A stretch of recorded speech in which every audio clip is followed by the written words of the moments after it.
Welcome everyone, स्वागत है आपको मेरे यूट्यूब चैनल एग्रो पाठशाला में। दोस्तों, आज के इस वीडियो में हम बात करने वाले हैं एचपीएससी यानी कि हरियाणा पब्लिक सर्विस कमीशन के द्वारा जो वैकेंसी रिलीज़ की गई है एडीओ का, उसके बारे में हम बात करेंगे। देखिए, ये पीसीएस लेवल की जॉब है यानी कि एडमिनिस्ट्रेटिव लेवल की जॉब है और ये ब्लॉक यानी ब्लॉक लेवल पे आपको काम करना पड़ेगा। इस वीडियो के माध्यम से हम आपको कंप्लीट इन्फॉर्मेशन बताएंगे कि जो एचपीएससी द्वारा जो वैकेंसी रिलीज़ की गई है उसका कंप्लीट इन्फॉर्मेशन क्या है, जैसे कि फॉर्म फिलअप स्टार्ट होना, क्या क्या चेंजेज हुई है पिछले बार की मतलब पिछले बार जो हरियाणा पब्लिक सर्विस कमीशन द्वारा जो वैकेंसी रिलीज़ की गई थी उसमें, और इसमें क्या क्या चेंजेज है, कब लास्ट डेट रहने वाला है, सिलेबस क्या होगा, सिलेक्शन प्रोसीड क्या होगा, ये सारी चीज़ें हम इस वीडियो के दौरान एक एक करके समझ लेंगे। सबसे पहले अगर हम बात करते हैं तो ये पीसीएस लेवल की जॉब है और पीसीएस लेवल की जॉब सबसे बहुत बढ़िया जॉब होती है किसी भी स्टेट का। तो ये हरियाणा पब्लिक सर्विस के द्वारा ये रिलीज़ की गई है। ये ब्लॉक लेवल की जॉब है और ये जो वैकेंसी है ये एग्रीकल्चर डेवलपमेंट ऑफिसर का वैकेंसी है यानी कि एडीओ, जिसे हम शॉर्ट फॉर्म में कहते हैं। इसमें एडमिनिस्ट्रेटिव कैटेगरी के मतलब ये जॉब है। आप ब्लॉक में काम करोगे, ब्लॉक में होने वाली सारी एक्टिविटी जो फार्मर्स के लिए हेल्पफुल करना है वो सारी चीज़ें आप कराओगे। ये जो वैकेंसी है ministry and the farmer welfare department यानी कि फार्मर वेलफेयर और एग्रीकल्चर से सारी डिपार्टमेंट में आपको काम करना पड़ेगा। बाकी आगे हम बात करते हैं इंपॉर्टेंट चीज़ें की, तो ये फॉर्म फिलअप की डेट है। फॉर्म फिलअप कैसे करना है इसके बारे में बताया गया। फॉर्म फिलअप कैसे करना है इसके लिए साइट यहाँ पे दिया हुआ है, यहाँ पे जाकर यानी कि एचपीएससी गवर्नमेंट इन डॉट पे आप फॉर्म को फिलअप कर सकते हैं। अदरवाइज हमने डिस्क्रिप्शन में लिंक दे रखा है तो वहाँ से भी आप कर सकते हैं। इसमें जब आप फॉर्म फिलअप करेंगे तो सबसे पहले रजिस्ट्रेशन में आएगा और रजिस्ट्रेशन ऐसे मोबाइल नंबर को देना होगा जो मोबाइल नंबर आधार कार्ड में आपका वो कनेक्शन है या लिंक है। ठीक है, अब हम चलते हैं मुख्य विषय पे जिस पे बात करना है कि क्या क्या वैकेंसी का सिलेबस है, क्या क्या पैटर्न है। देखिए, हमने बताया कि ये एचपीएसपी यानी कि एचपीपीएसीएस यानी कि हरियाणा पब्लिक सर्विस कमीशन द्वारा रिलीज़ की गई वैकेंसी है और ये ग्रुप बी की वैकेंसी है और एडमिनिस्ट्रेटिव वो जॉब है। ये सारी चीज़ें बता दी हमने। अब हम देखते हैं कि इसमें जो वैकेंसी है कितने वैकेंसी कितने पोस्टेज पे आई हुई है। देखिए, टोटल अगर हम वैकेंसी की बात करते हैं तो 775 यानी कि 785 वैकेंसी आपको देखने को मिलेगा। वहीं कैटेगरी वाइज अगर हम बात करते हैं तो 448 इसमें जनरल के लिए हैं। और आप याद रखेंगे कि जब आप मतलब अदर स्टेट के जो स्टूडेंट हैं वो भी एलिजिबल है, लेकिन उनके लिए वैकेंसी की अगर हम बात करें तो 448। तो आप ऐसा मान सकते हैं कि जो ऑल ओवर इंडिया स्टूडेंट है उनके लिए वैकेंसी की अगर हम बात करते हैं तो 448 है। और यू आर अंडर जो अनडिजर्व होता है, जो हरियाणा से बिलोंग करते हो या किसी दूसरे स्टेट से भी फॉर्म फिलअप करेंगे वो भी जनरल कैटेगरी से ही फाइट करना होगा। तो उनके लिए कितनी नंबर ऑफ सीटें हैं तो 448। उसके बाद हम एससी की बात करते हैं तो इसी में एसी कैटेगरी में दो क्लासिफिकेशन है, ओएसी और डीएसी। ओएसी की बात करते हैं तो 83 है और डीएसी की बात करते हैं तो उसमें 84 वैकेंसी देखने को मिल रहा है।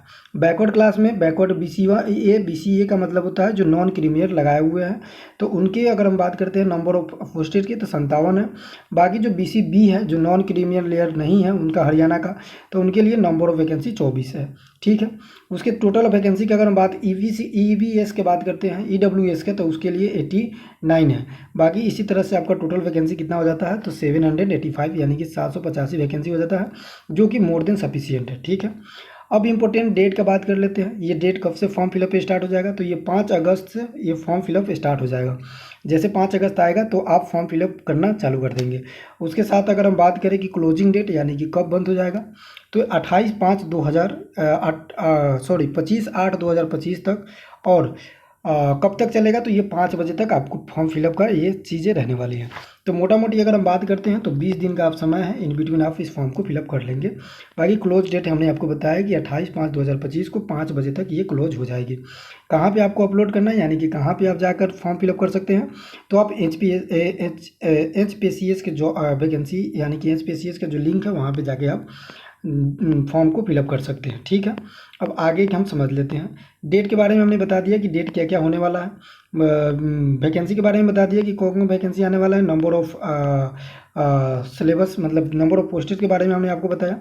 अब देख लेते हैं इंपॉर्टेंट पॉइंट, इसेंशियल जो क्वालिफिकेशन है वो क्या रहने वाला है। यानी कि सीधा तौर पर बोले तो एलिजिबिलिटी क्राइटेरिया क्या क्या रहेगा, योग्यता क्राइटेरिया क्या क्या होने वाला है। देखिए, सबसे पहला जो योग्यता क्राइटेरिया है वो आपका डिग्री यानी कि बीएससी का डिग्री होना चाहिए, ऑनर्स होना चाहिए in agriculture from the any recognised university. किसी मान्यता प्राप्त जो कॉलेज है, जो विश्वविद्यालय है, उससे अगर आप एग्रीकल्चर किए हैं, एग्रीकल्चर से स्थानांतरण किए हैं, यानी कि ग्रेजुएट है, बीएससी कर रखा है, तो आप इस फॉर्म को फिलअप कर सकते हैं, चाहे आप किसी भी इंडिया के किसी भी स्टेट से बिलोंग करते हैं। ठीक है। उसके साथ साथ दूसरा ये है कि संस्कृत और हिंदी आपको मैट्रिक में या 10+2 में होना चाहिए। जैसे मान लो कि आप मैट्रिक के जो भी सिलेबस हो उसमें संस्कृत मेंशन होना चाहिए, या फिर 10+2 यानी कि 12th में आपके पास संस्कृत और हिंदी रहना चाहिए। ठीक है। Subject as per government instruction, हमने बताया कि गवर्नमेंट इंस्ट्रक्शन के दौरान चलना। दूसरी चीज़ अगर हम बात करें इंपॉर्टेंट चीज़ें, दूसरी इंपॉर्टेंट चीज़ के बारे में, तो वो है हमारा सैलरी बेसिस, यानी कि पे स्केल कितना रहने वाला है। अब देखो ये एडमिनिस्ट्रेटिव लेवल की जॉब है, तो एडमिनिस्ट्रेटिव लेवल की जॉब है तो ये लेवल 6 पे ये बहाली कराएगी, यानी कि लेवल 6 पे ये ज्वाइनिंग कराएगी। तो लेवल 6 का वैकेंसी मतलब लेवल 6 का सैलरी कितना रहेगा, तो 35,400 से लेकर 1,12,400 तक ये आपकी सैलरी रहने वाली है। स्टार्टिंग तो 35,400 से होगा, लेकिन जैसे आप फर्दर आगे बढ़ते हैं यानी कि प्रमोशन होता है तो आप 1 लाख मतलब 12,000 तक आप जा सकते हैं। ठीक है। बाकी आप जो HPS है उसके सर्विस के अकॉर्डिंग, उसके रूल्स के अकॉर्डिंग आप ये फॉर्म फिलअप कर सकते हैं। ठीक है। अब क्लोज के बारे में, तो क्लोज डेट तो हम आपको बता ही दिए कि 28/5/2025 तक क्लोज डेट है। तो आप अपना क्या करेंगे, देख लेंगे कि आपका क्वालिफिकेशन यानी कि जो एज क्राइटेरिया है उसमें सूटेबल हो रहा है या नहीं हो रहा है, ये सारी चीज़ें देख कर आप फॉर्म फिलअप करेंगे। अब अप्लीकेशन फ़ी की बात कर लेते हैं कि अप्लीकेशन फ़ी कितना रहने वाला है। तो देखिए अप्लीकेशन फ़ी का अगर हम बात करते हैं तो सबसे पहले ये तो बता रहा है कि डेबिट कार्ड या नेट कार्ड हमें पता है कि इससे हो जाता है, फॉर्म फिलअप कर लेते हैं, यानी कि इससे हम पेमेंट कर लेते हैं। वहीं आपसे पूछ दिया जाए मतलब अगर ये बात आ जाती है कि कितना फ़ी लगेगा, तो ये यहाँ कैटेगरी वाइज बांटा गया है। देखिए अगर आप हरियाणा से बेंचमार्क डिजिबिलिटी से आते हैं तो आपको 40% है और फॉर्म फिलअप कुछ भी नहीं लगेगा, यानी कि free of cost form fill up कर सकते हैं अगर आप इस क्राइटेरिया या इस कैटेगरी से आते हैं तो। वहीं आप BC से आते हैं या नॉन क्रीमियर लेयर BCA से आते हैं, ESM से आते हैं, EWS से आते हैं, वुमेन कैंडिडेट है तो आपके लिए 250 रुपया लगने वाला है। वहीं अगर BCB यानी कि EBC या EWS से आते हैं तो आपके पास 250 रुपया लगेगा, ये हमने बता दिया। बाकी हरियाणा से ईवर कैटेगरी से हैं या किसी अदर स्टेट से भी आप किसी भी कैटेगरी से हैं फॉर्म फिलअप करते हैं तो आपको जनरल की तरह ट्रीट किया जाएगा, और जनरल कैटेगरी की जितना पैसा आपको लगेगा तो 1000 यानी कि 1000 इसमें फ़ी लगने वाला है। तो ये रहा हमारा फ़ी स्ट्रक्चर, और ये नॉन रिफंडेबल है, यानी कि जब आप फॉर्म फिलअप कर लेंगे तो उसके बाद कोई रिफ़ंड होने की संभावना नहीं है, तो इसको ध्यान में रखकर आप फॉर्म को फिलअप करेंगे। बाकी आगे इंपॉर्टेंट देख लेते हैं कि एज क्राइटेरिया क्या होने वाला है। देखिए एज क्राइटेरिया का बात करें तो मिनिमम 18 होगा और मैक्सिमम 42 होने वाला है। फिर भी कास्ट बेसिस पे हमें एज रिलैक्सेशन मिलता है, जैसे आप देख पा रहे होंगे शेड्यूल कास्ट ऑफ हरियाणा, जो हरियाणा के AC हैं उनके लिए 5 साल का इसमें रिलैक्सेशन है। 5 साल रिलैक्सेशन मतलब जो 42 साल क्राइटेरिया है उसमें 5 साल आप ऐड कर लो और 47 साल जोड़ लो, कि 47 साल जो SC कैटेगरी है हरियाणा का वो 5 साल का एज रिलैक्सेशन के साथ 47 साल तक लास्ट में भर सकता है। जो बैकवर्ड क्लास है हरियाणा का उनके लिए भी 5 साल है, और जो जैसे बोलते हैं ना कि डिजेबल पर्सन है वो भी 5 साल उनके लिए छूट दिया गया है। तो ये एज क्राइटेरिया के बारे में रहा जो हमने आपको बता दिया। तो ये सारी चीज़ें एज क्राइटेरिया के बारे में है। बाकी आप डिटेल्स देखना चाहेंगे तो हम डिस्क्रिप्शन में दे देंगे इसका PDF, और वहाँ से आप लोग डाउनलोड कर सकते हैं। ठीक है। आगे हम बात करें, डेट हमने देख लिया, सारी चीज़ें देख ली।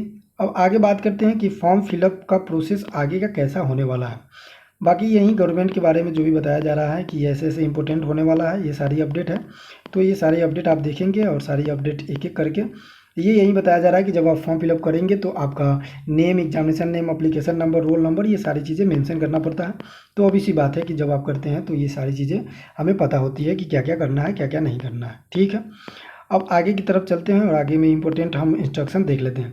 देखिए यहाँ पे इंस्ट्रक्शन बताया जा रहा है कि जो भी कैंडिडेट है, यानी कि candidate instruction mention to advice usefully before filling. देखिए जब भी ऑनलाइन फॉर्म फिलअप करने जाए तो इनका दिए हुए जो इंस्ट्रक्शन है उस इंस्ट्रक्शन को फॉलो करें ताकि बाद में आपको कोई दिक्कत या कुछ परेशानी ना हो, हर चीज़ क्लियरली और क्रिस्टल आपको समझ में आ जाए।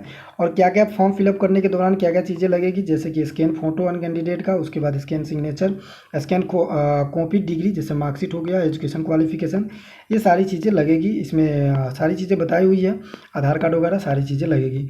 नेशनलिटी भी हम जाएंगे तो ये सारी चीज़ें आपको फॉर्म फिलअप करना के दौरान डालना पड़ेगा। रिजर्वेशन का अगर आप फ़ायदा उठाना चाहते हैं तो आप किसी भी कैटेगरी से है, अगर आपके पास कास्ट सर्टिफिकेट है तो आपको मेंशन करना पड़ेगा, तभी जाके आपको रिजर्वेशन का एडवांस देखने को मिलेगा, अदरवाइज ये एडवांटेज आपको देखने को नहीं मिलेगा। अब आगे चलते हैं, इंपॉर्टेंट चीज़ें देख लेते हैं कि क्या क्या है। बाकी का चीज़ें हम डिस्कस नहीं करेंगे, जो हमारे काम का नहीं है, तो सिर्फ इंपॉर्टेंट देखेंगे और हम आगे की तरफ बढ़ना स्टार्ट कर देंगे। ठीक है, तो आगे देखते हैं क्या क्या बताया जा रहा है। बाकी ऐसे तो सारी चीज़ें हमने बता दिया कि क्या क्या इसमें क्राइटेरिया है, क्या क्या डिमांडेड है, हर चीज़ आपको एक एक करके हमने मेंशन सारी चीज़ें बता दी। तो इन्फॉर्मेशन सारी चीज़ें हमने बता दी। बाकी सिलेबस वगैरह अभी अपलोड नहीं किया गया है, तो सिलेबस जैसे ही अपलोड होगा वो भी चीज़ें आपको बता दी जाएगी। ठीक है, तो उसके लिए परेशान नहीं होना है।